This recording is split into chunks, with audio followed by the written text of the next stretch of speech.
Have you ever considered giving up the career that you love, all the skills that you built and acquired over the years and put into something that you're absolutely good at, all to just give it up and become a farmer? If you've ever considered that, then maybe this channel's for you. That's what I did. I used to be an SMD rework specialist, fixing cell phones and tablets and at a bench at a business that I owned. I was bringing in good money, and an opportunity came my way that I couldn't say no to, and that was chicken farming. What? Chicken farming? That's right, that's what I said.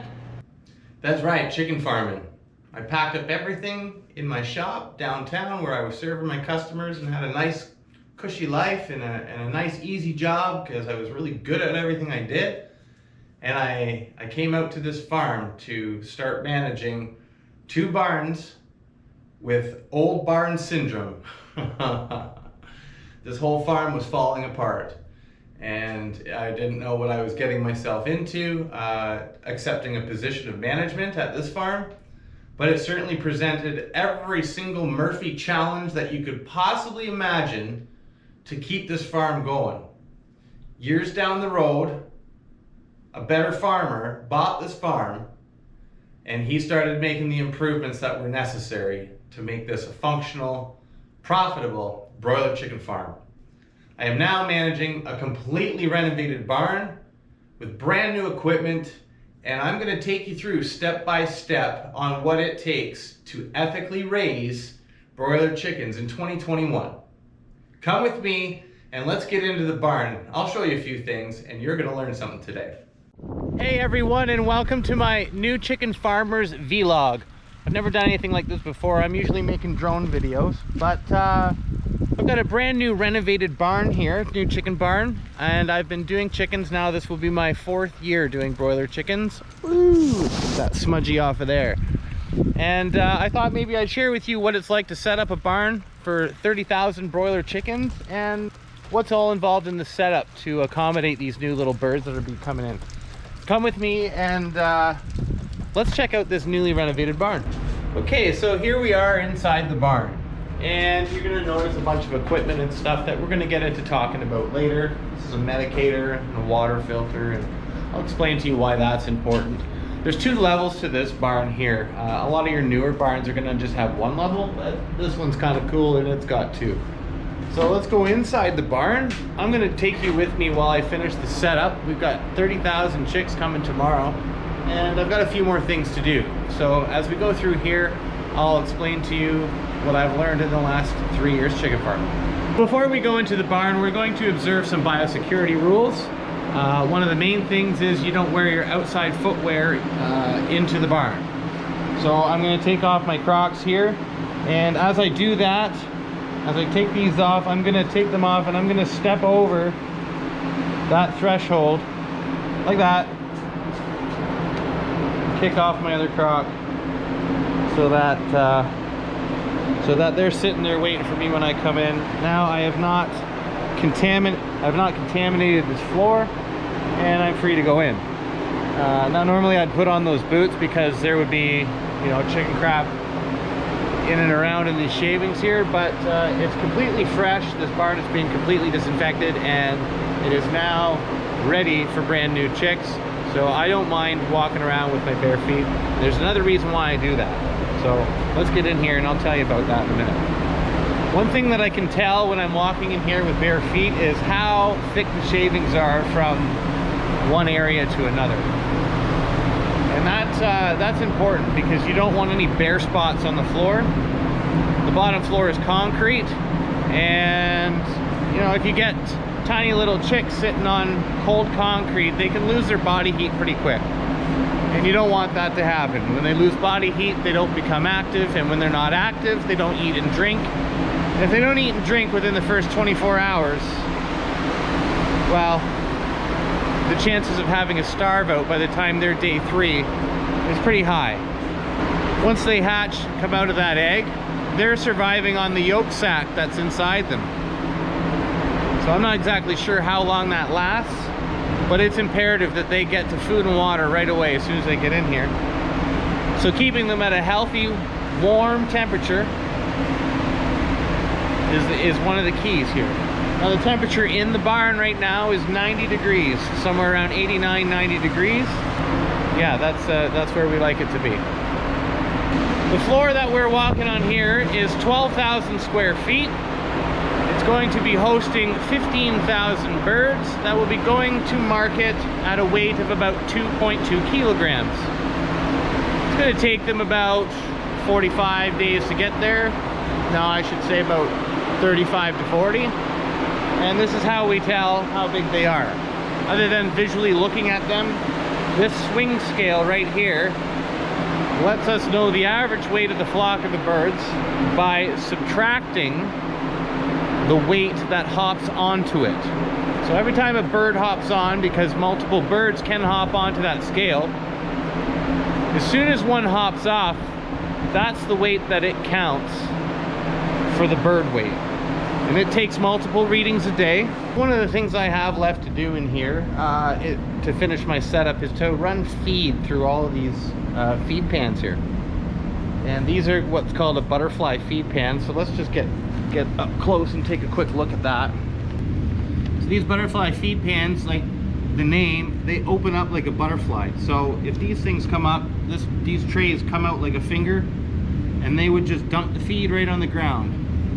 And they're all connected by this line right here to a winch, and when you crank that up, they all simultaneously open up. So at the end of your flock, when you got to clean these pans out, you just dump the garbage on the ground and leave them open, and cleaning is real easy with something like a system like this. Now they can be messy if you don't maintain them well throughout the flock. You got to keep them at a relatively proportionate height so that they don't knock a lot of feed out of here onto the ground. That will help keep your feed conversion up and so on. There are other feeders that are better for if you're concerned about your feed conversion with these, but they are manageable, and I happen to like them for the ease of cleaning. There's the hopper. We've already pre-primed the hoppers upstairs with the feed, but we've got to run this feed through the augers and get it flooding into these pans here. So let's get these augers running. This will be the first time that these pans have ever had feed. Let's observe some biosecurity here. Okay, stepping over the threshold to put my outdoor footwear on while we are in the control room.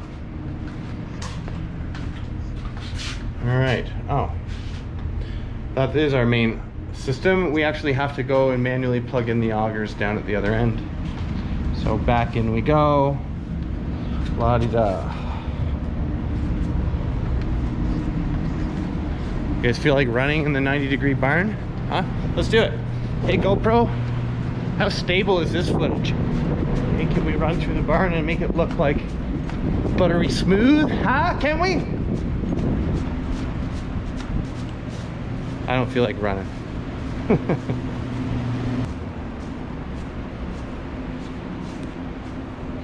All right, I'm gonna turn on my GoPro body cam.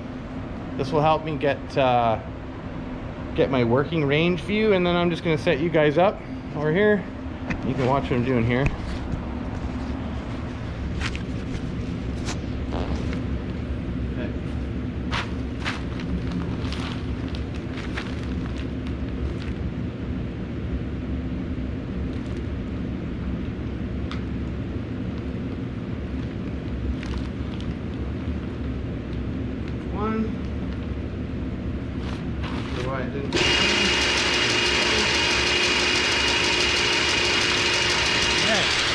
Here's the other one.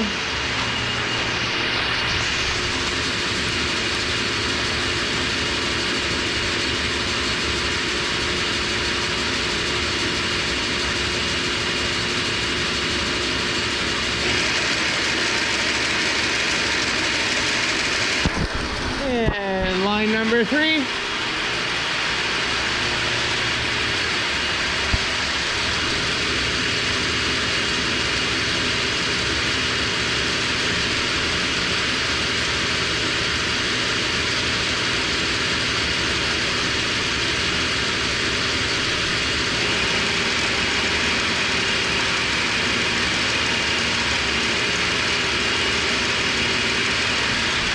There we go. Now we got all 3 lines going. Let's go down to the other end and check to make sure that it is pulling feed through and dumping it into the feed pans. So this is exactly what we want to see.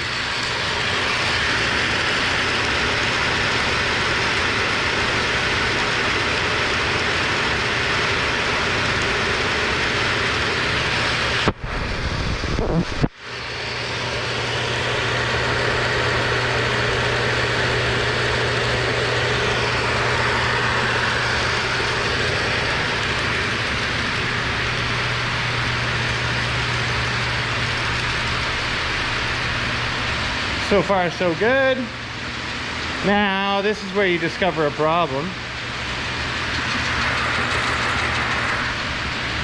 Our hopper is empty. Doesn't seem to be dropping any more feed. That could mean that it's stuck up there. We may need to go fix a clog, or it can fix itself. Looks like it might be.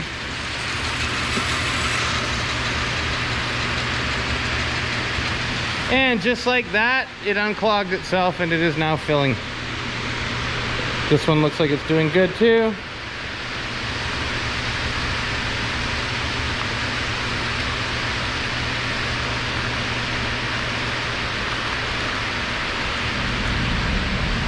Very good. Let's check the third one, or sorry, I should say the first one. Yeah, the first one's got the same problem. So we're just gonna give this a little shake. See? Yeah, something was stuck up in there. Oh.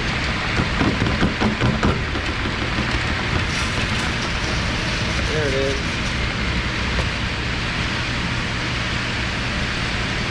All right, perfect. So we just got to keep monitoring that for a little while, make sure all of these pans get filled up properly. And then we got to go dump a row of feed that connects them all, so that these chickens have the best possible opportunity to find the feed and get onto it the moment they get here in the door.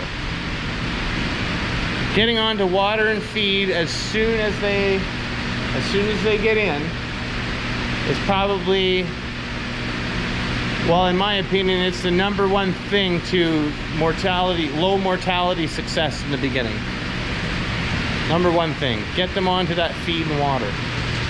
All right, so one of the next things that I do now is I take this pail here and I fill it up with feed, and then I run a line of feed on this paper here, all the way across, connecting all of these feed pans.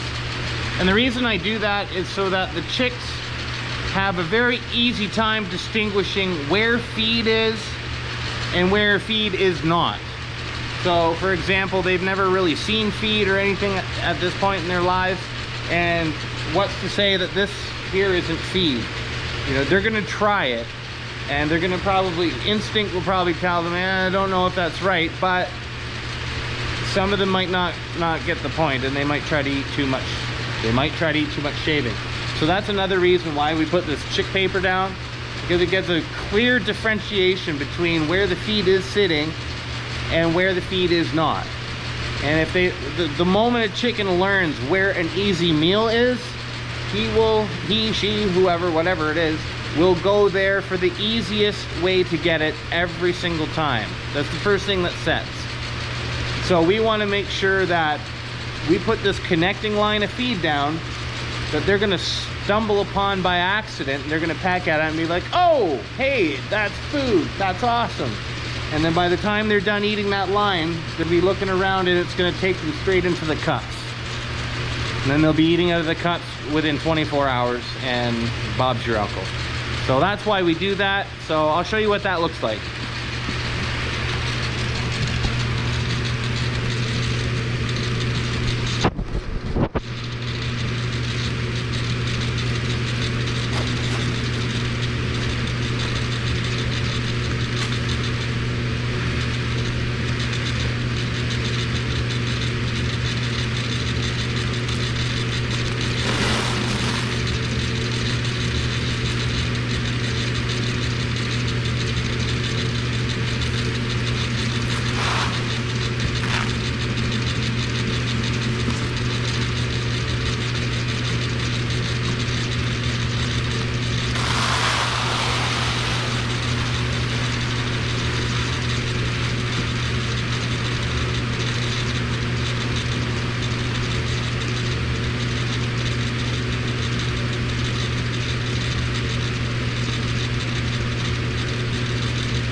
That is a perfect execution of what you want to see when you're putting feed out for a butterfly pan.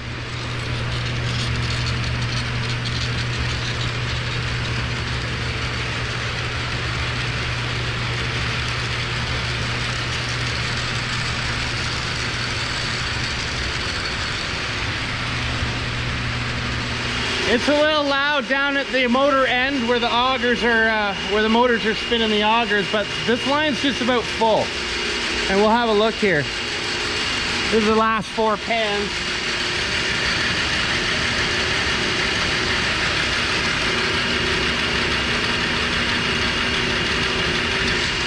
So I'll show you what happens when it gets to the last pan and it shuts itself off, or it's supposed to shut itself off, and that's what we're here to check, to make sure that all systems are running perfect, because we don't want to walk out of the barn without a sensor working or something like that. Then you end up with piles of feed on the floor, and that's never fun. So we'll wait a little bit, and it should shut off on its own here.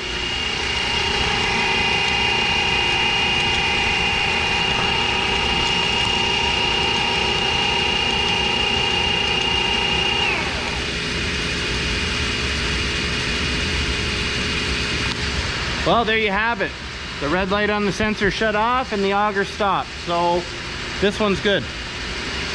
And that's good. Hopefully all the other 3 are good.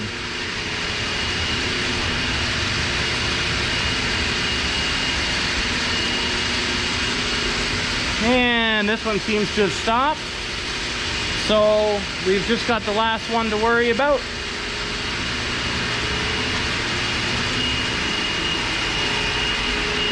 And this line usually takes significantly longer to fill because it is the last one in line to receive feed from the hoppers as the other ones are filling. So quite typically you will find that your first line, well, I guess if it's set up like ours, if it's just an inline auger system,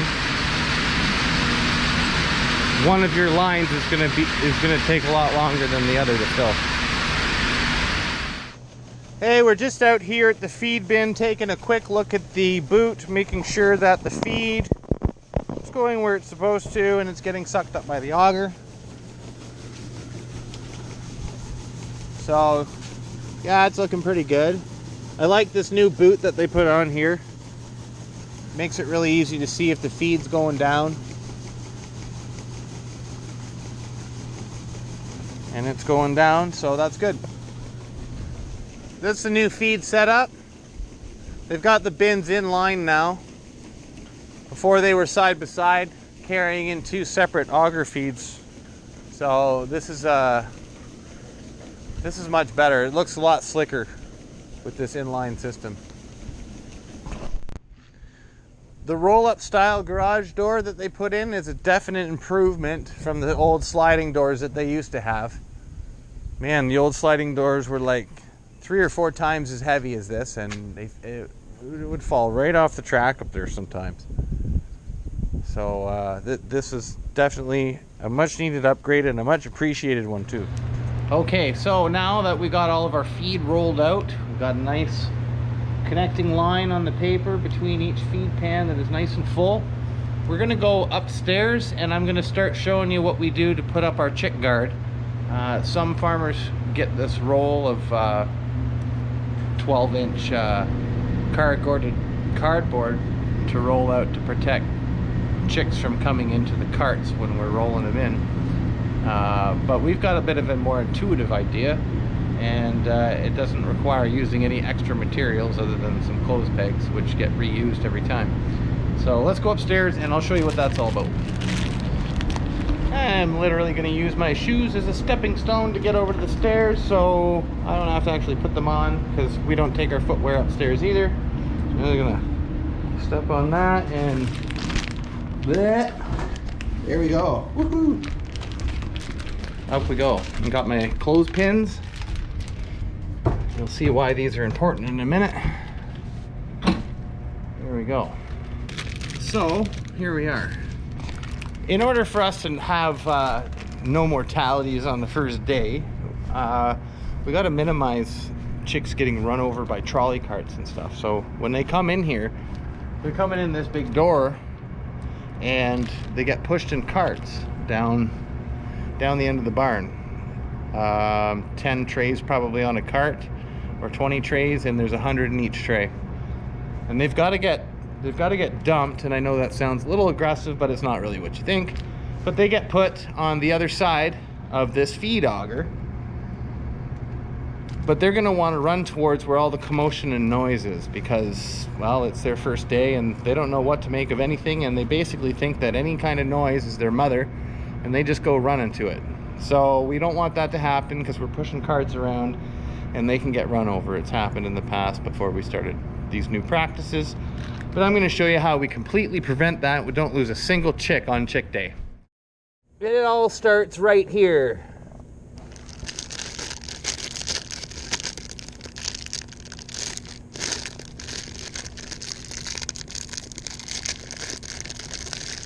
If I can get the package open, it would be great.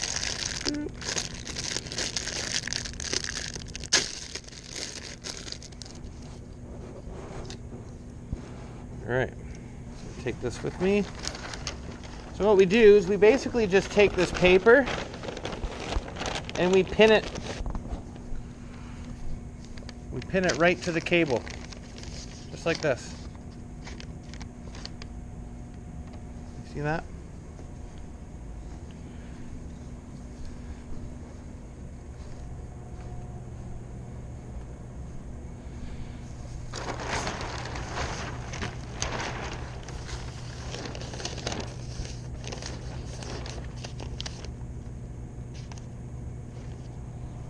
Go.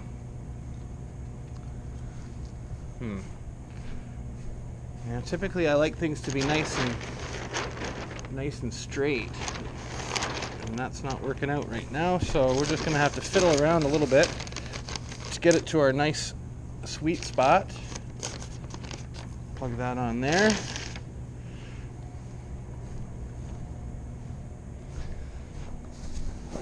So as you can see, by doing this, we're making ourselves a wall, and they get put on the other side and they can't make their way back. They just get blocked all the way down. And the only thing you got to do at the end is remove some clothespins and put these paper down. It's very easy, it's very slick, and everybody who unloads chicks at the companies who come here seem to like this idea the best. So we're going to go all the way down. We're going to pin clothes pegs every second cable, and that should get us all the way to the end with one of these cards. Country, nothing but country.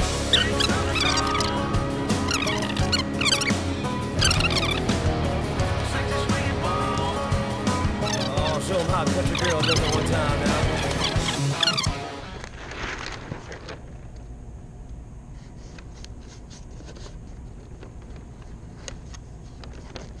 Hold on to it. Come on, hold on. That doesn't want to hold on, that one. Whoa, we're ripping. Oh, see, that's what we want to try to avoid. We're going to go to the other end and try to put it up from the other end. And hopefully we'll be able to make our way to the middle without too much problems.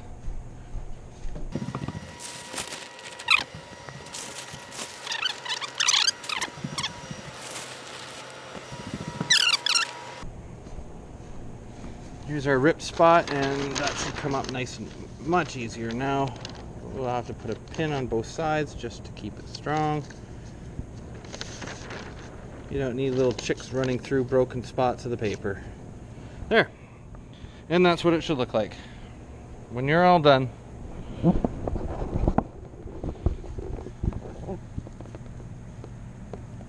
You've got yourself a complete wall. And no chicks are coming to this side of the barn. So there we are. That is setting up the shoot, what do we want to call it? The chick wall, I guess. The brood wall. The chick guard. That's the word I'm looking for. There's our chick guard. And that's how easy it is. You don't have to get those rolls of chick guard or anything like that. If you're already using paper, why not do something like this and just pin it up? All right, so we have basically completed our setup for the chicks tomorrow. There's only one thing left to do, and that doesn't get done until tomorrow, and that is these water lines. Tomorrow in the morning, before they get here, we will flush the water lines out of the water that's in there, and we will we'll prime every single one of these nipples here so that there's a drop of water hanging on each one of those.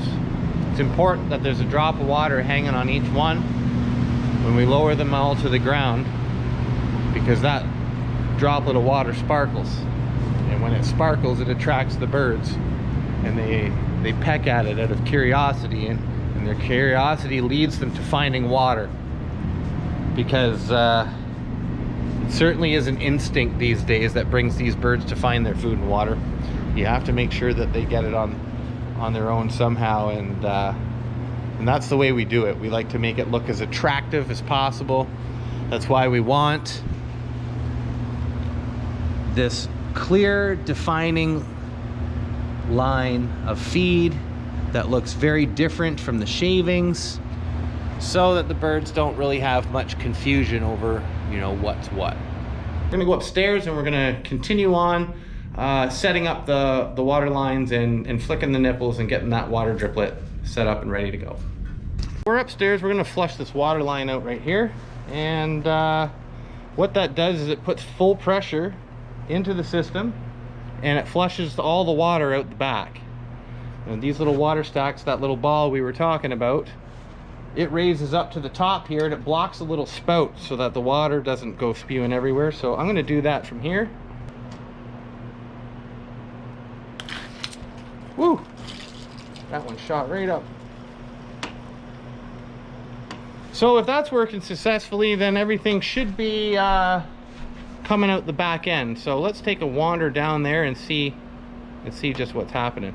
But while we do that, I'm going to take this little metal lid thing that I have, which is easy to grip onto or put my fingers against, and I'm just going to run this along the nipples while there's full pressure in there to release some of the water and get a drip on there. So this is what that looks like here. Let's do it from this side. We'll do it on this one.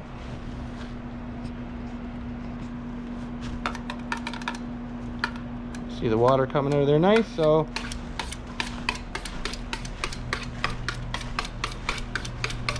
we're just going to go along nice and smooth.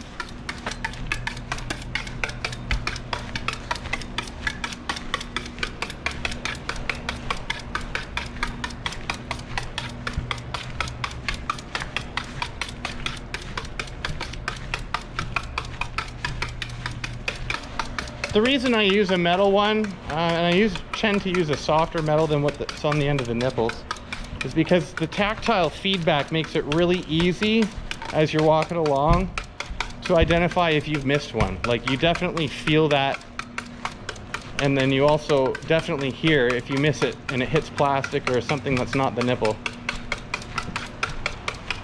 So this is probably one of the best ways to prime them. At least I find, anyway.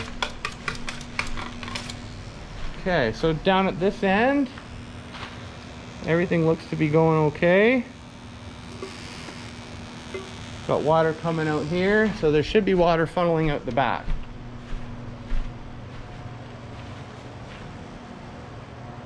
After we're done flicking, this is what we should see.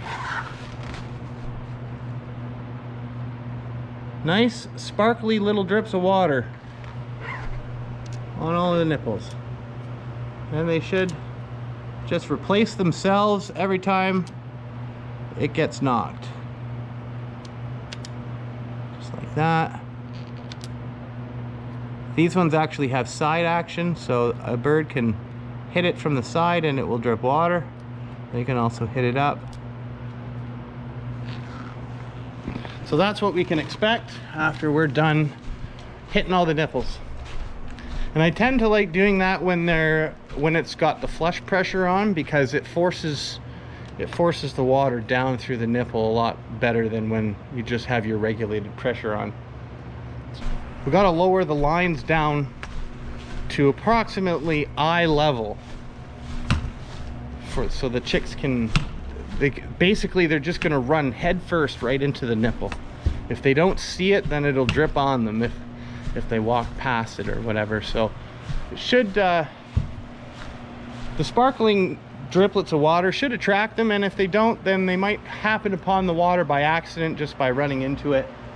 Their heads are just a little bit more than eye level, so if their heads are knocking it around and they get drips on top of them or whatever, that kind of that'll do the trick too. But anyways, we got to put this down.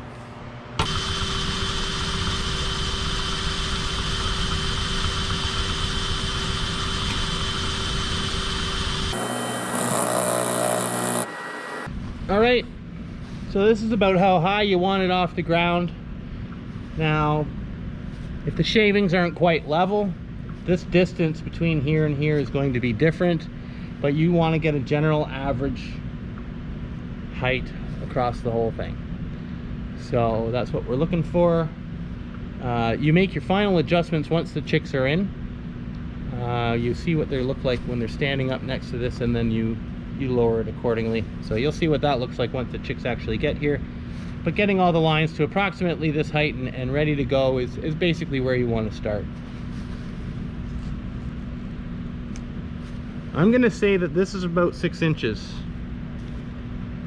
There's a lot more things that go into raising chickens till their market weight that obviously haven't been gone through today.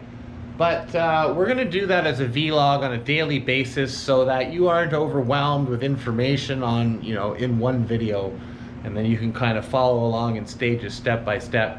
I'm gonna show you how all this equipment works and what these controls do, how it makes my life easier, and what you can do if you don't have the same kind of setup. Basically, most things run the same, and you can get around, you know, not having the most automated system and still grow really decent chickens. Let's just take another quick look over here. These are all fan controls. Everything you're looking at over here is a fan control, basically. This is the scale that tells me the weight of the birds on a daily basis and the average weight of the entire flock and the uniformity of the flock. Various other fail-safes in place for our feed system. This is our lighting timer, obviously our electrical control panel, and one of the more important boxes here, this is the agri alert. This is what sounds an alarm outside the barn and calls my cell phone if something catastrophic here happens in the barn. Like there's no water running, or the temperatures suddenly rise or drop 10 degrees really quick, or you know, if certain things like feed doesn't run, or the power goes out and I'm not here, or whatever. Any of those things. That box on the wall right there sounds an alarm and lets somebody know that there's an attention needed here in the barn. So it's very important to have that working. But we'll get into all of that on a daily basis as we come across the need to use it. And yeah, so hey, I appreciate you sticking around and watching me fumble through this video of the 2021 Dyser broiler chicken setup. But it should be a good flock. We always hope for a good flock. But everything's looking nice and pristine, and yeah, I can't wait to get them. So tomorrow's a big day, and we will see you tomorrow when the chicks come. Peace. Well, everybody, it's chick day, and the chicks have finally arrived.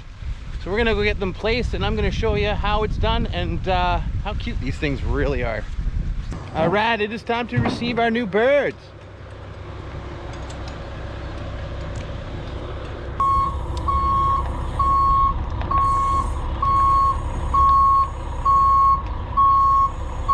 The birds are here, the birds are here. We'll just watch these guys bring them in, and we'll help them too.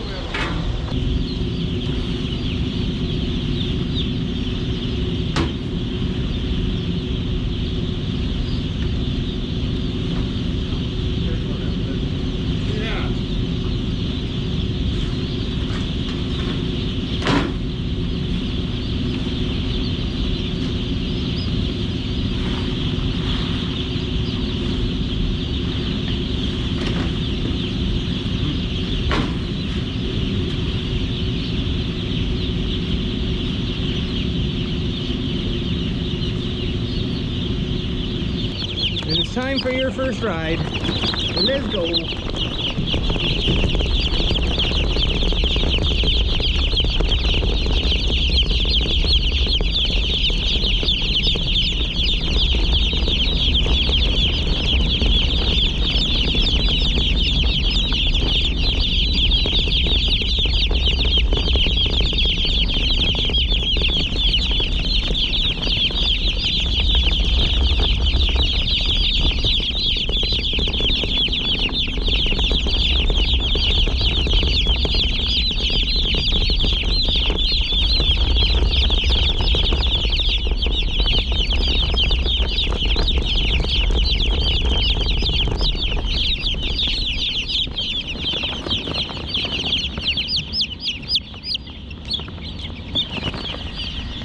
Alright, look, aren't they cute? Look at these little guys. Hey, how are you doing? You're looking good. So after we get done putting these chicks over onto the other side and getting them all settled in, hey, look guys, hey, nice healthy birds. Once we get them all settled in, I'll grab a bunch of them and we'll do some checks on them and see what their health is like and their overall general condition. But for now, I'm going to show you what it's like to place them, and you can see this firsthand. Now keep in mind, this looks like it might be rough, but these things only weigh less than a Halloween bag of chips. So when they're falling out of here onto the paper, you got to remember it's like dumping cotton balls. Okay, it's like dumping cotton balls.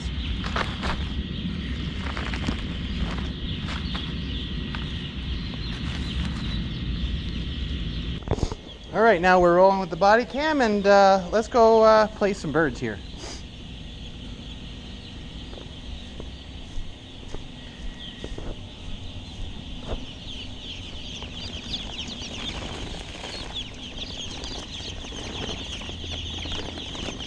All right, hopefully you guys can see here. What you want to do is you kind of want to get them slid down, and you want to pull the tray out from underneath them in one quick motion. Just like so.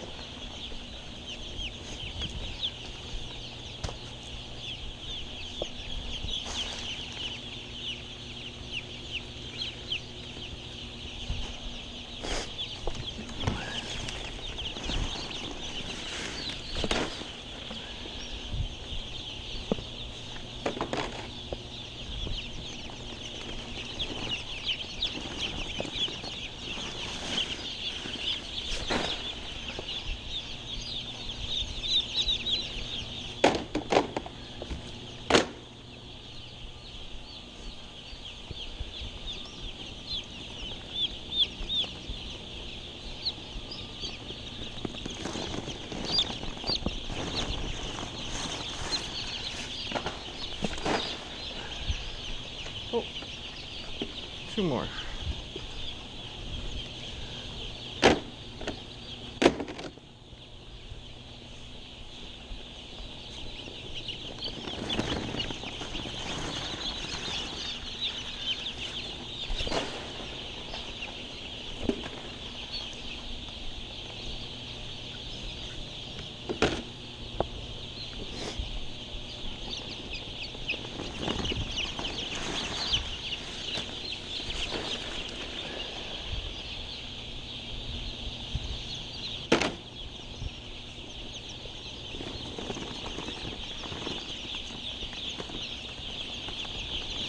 Oh.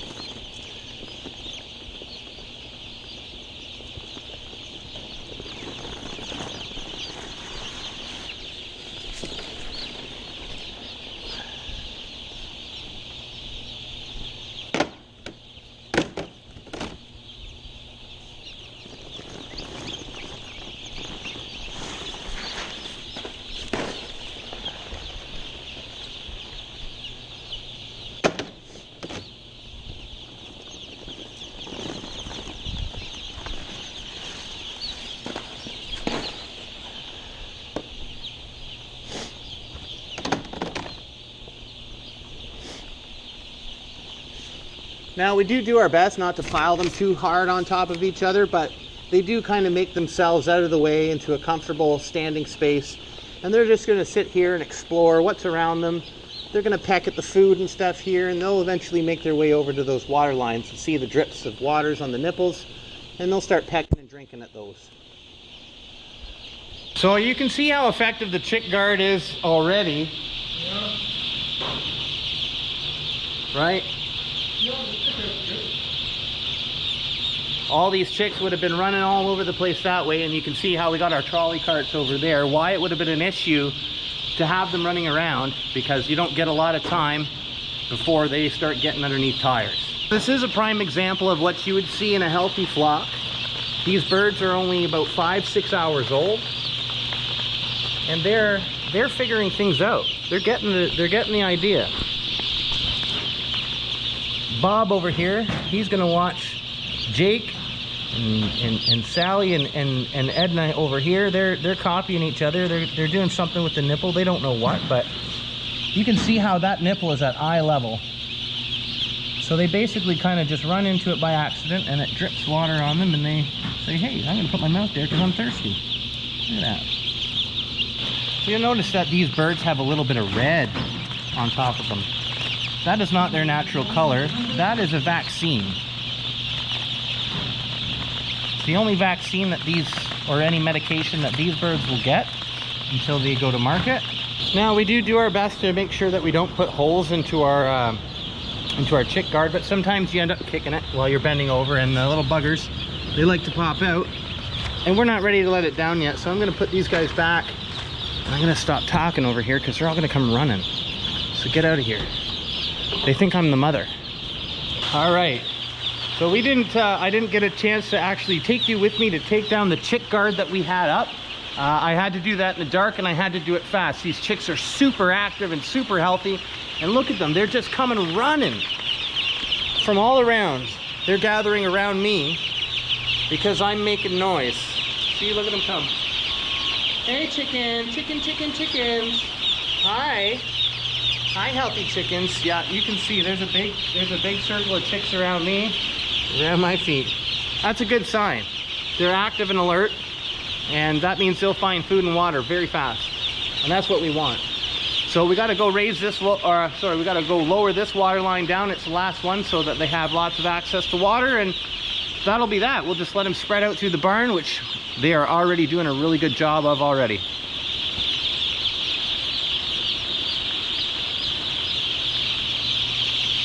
Now, how do I step out of here? You kind of got to shuffle your feet.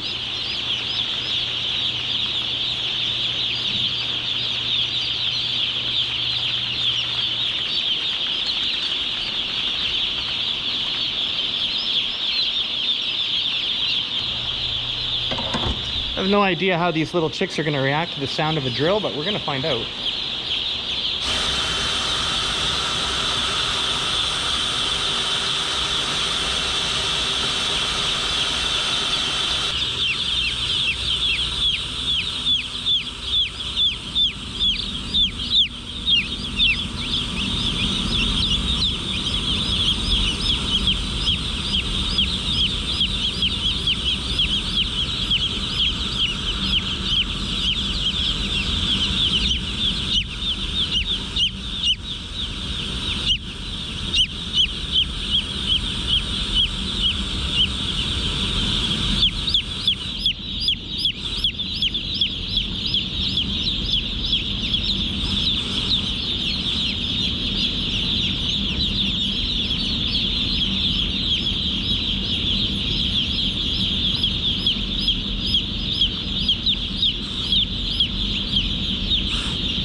There we go. That's right about where we want it to be. They're looking like they're drinking pretty happy.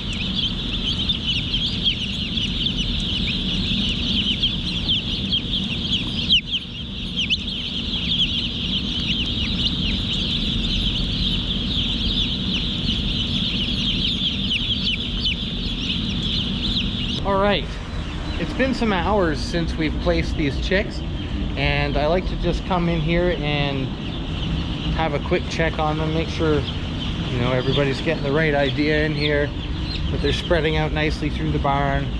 And I like to go down the row that we placed them on and see if there's any struggling birds that haven't made it out of the way, or maybe, you know, they got injured somehow, or we need to take care of them if we find them. So we're gonna have a quick look and see what we can find.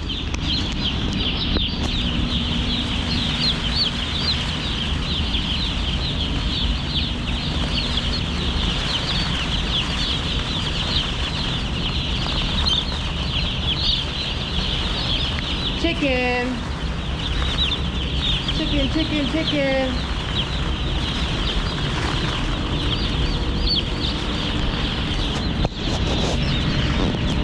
So I'm going to carefully walk backwards here, kind of shuffling my feet along. There's a big difference between the time that we placed them and a few hours later. Before, they were all running over to me because they didn't know what was what, and now for the majority of them, they're starting to get scared when you make big movements and they're running away from you, and that's normal. It makes walking through the barn easier. Now we got one guy here. Let's see. Yeah, this little fella's weak. I'm not sure why.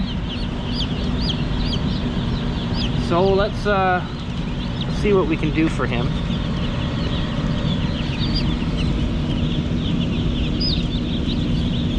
Come here, little guy. You might need a couple drinks of water. He's thirsty.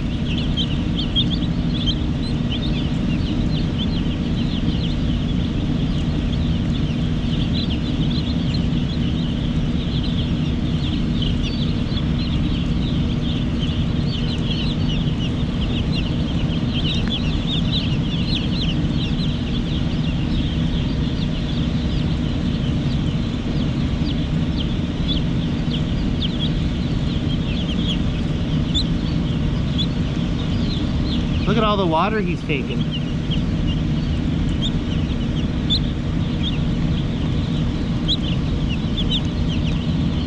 So it's entirely possible that this little bird maybe just didn't get enough water and he doesn't have the strength to stand up and get any more. So we're just going to give him a chance here. Look at all the chicks surrounding me just because I'm talking. They want to know what's going on over here, and they all want some of this water.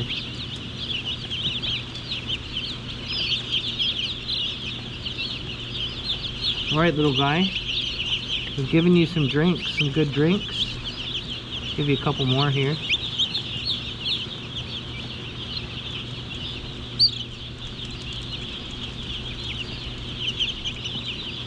It's possible that this little bird might not make it, but we've given him a chance. Look at all his little buddies here. Just want to see what's going on. Hey?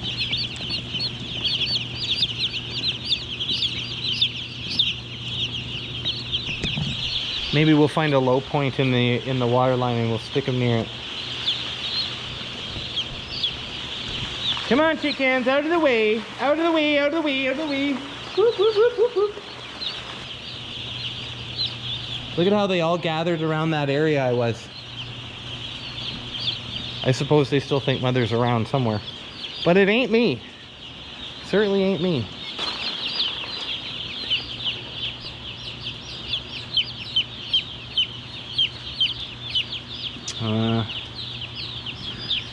I have my doubts on this little guy.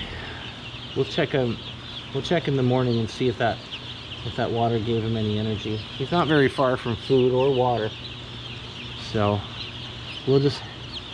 I tend to like to relocate them near a post, because when I go looking for them the next day, maybe if they starved out or they died overnight, they'll be around the post. So just little things that you can do. If you're a caring farmer, you know, you don't have to do this stuff, but nowadays, You know, everybody's into the ethical treatment of their animals, and I've always been somebody who really enjoys farming chickens. Even when we had the hobby farm as a kid, I always helped little runty chickens eat and drink. So it's hard to do that in a barn where you have 13,000 birds on a floor. It's hard to get to every single one, but we do the diligent effort, and we do our best. We do our best.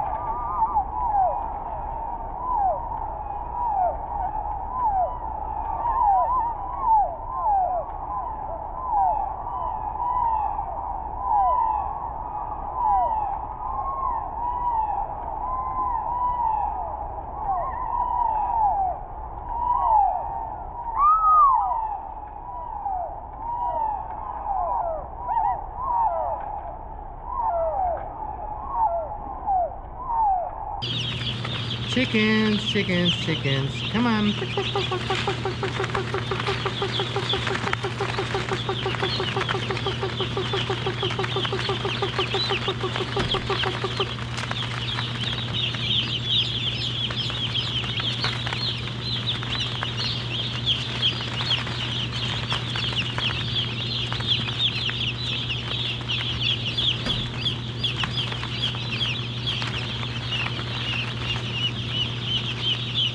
So these chickens look like they're doing really well. Really, really well. They've gotten onto the feed and they've gotten onto the water. Whew, it's hot in here. No doubt it is hot in here. Okay, so I'm pretty happy with my check. The next thing I want to do is I want to just take a couple of notes on the original condition of the chicks coming in here. So we're going to round up some samples and we're going to weigh them, and we're going to just have a look at their overall body health and make sure that they're all kind of the same. All right, I got a bucket here, and I'm going to use this bucket to pick up some chicks. And first I'm just going to throw a little bit of shavings in the bottom of it. There we go. That way if they poop in there, it's going to be easy to clean out. Like, hey, you want to go? You want to go? Okay. Anybody else want to go? Who wants to go? Anyone? Anyone? Anybody else? You? Okay. Who wants to go? You? Okay. And you? Okay. How about you? You want to go? Okay. Anyone else? Anybody else? Anybody else? Anybody else? Oh, you guys want to go? Okay. 1, 2, 3, 4, 5, 6, 7, 8, 9, 10. 10's good enough for me. Let's go see how much these little birds weigh. And let's check their overall health by examining their bodies. Okay, we're at our weigh station here, and I've got my sample of birds. And let's just turn on the scale. And we want our units to be in grams here.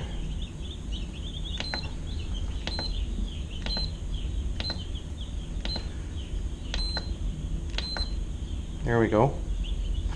And who wants to be first? Oh, 52.5 grams. That's a nice size bird. Okay, you're done. Actually, let's have a look at you. Let's have a look at you.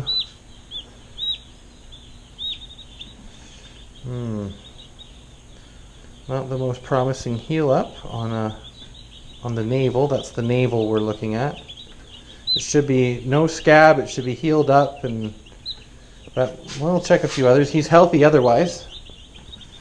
He, she. We're not sure what he is, what they are yet. 55.0. Oh, how's our navel?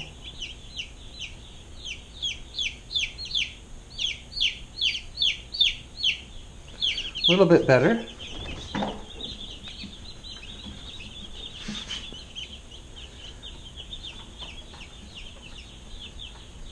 50.5.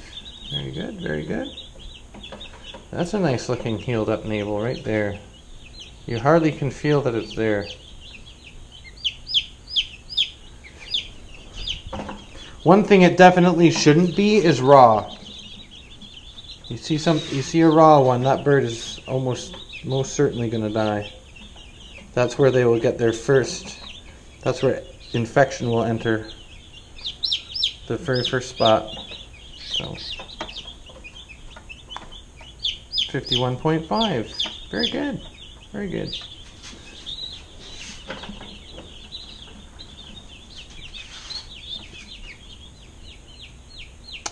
$47. You're a little bit pipsqueaky.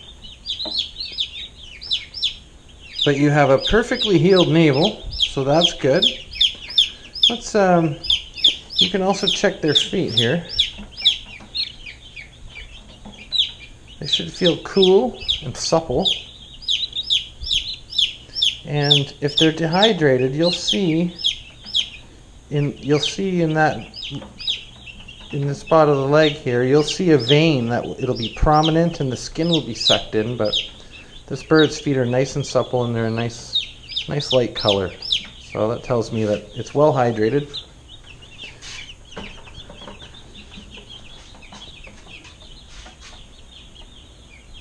$50.5.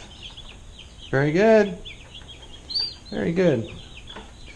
Most birds are expected to come in at about 45 grams.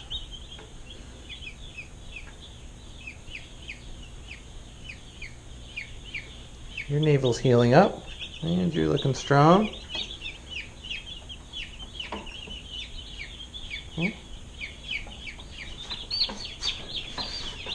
A few more to go here.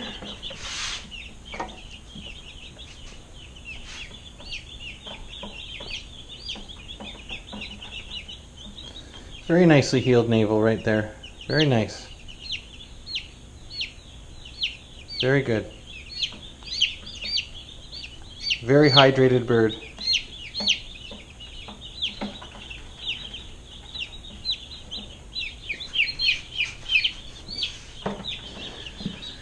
Three more.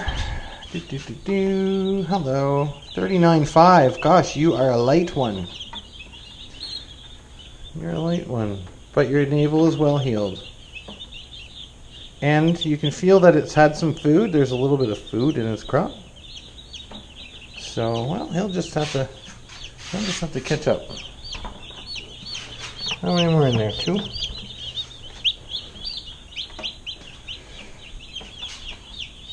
$43.5. Nicely healed navels. This chick has had some feed. It could use a little water, just a little. You can almost see that vein. There's a vein right there. Runs right along.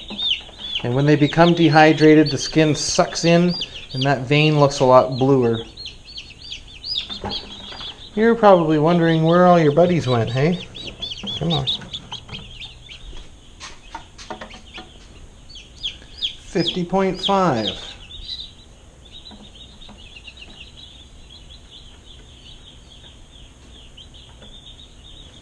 Navel's all right. We've definitely seen better, but you look strong. So that's it. You're the last one. You want to go back in the barn? Want to go? Yeah? All right, let's go.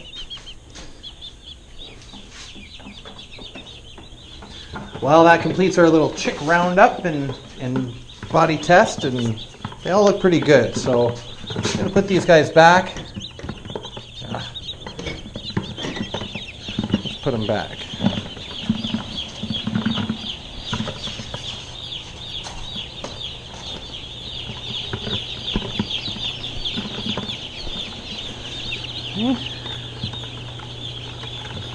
Come on. There you go. Look it, join the party. Party's on. They're probably like, what the heck was that all about? Well, It's all about animal welfare. That's what that's all about. We care for our birds from the start to the finish. Even though we love them and we love to eat them, we still more or less treat them like with the treatment of a pet would get. They get the best of everything that we have to offer, and in the end, it turns out some pretty good chicken. So if you've been eating any maple leaf lately, you're welcome. Well, that concludes our chick placement day. Everything went pretty well, I'd have to say. The sun is now out, so that we can enjoy that for the rest of the day. So thanks for coming with me, guys. I hope you learned something today, and stick around and join us for tomorrow. Tomorrow's a different day, different things to do.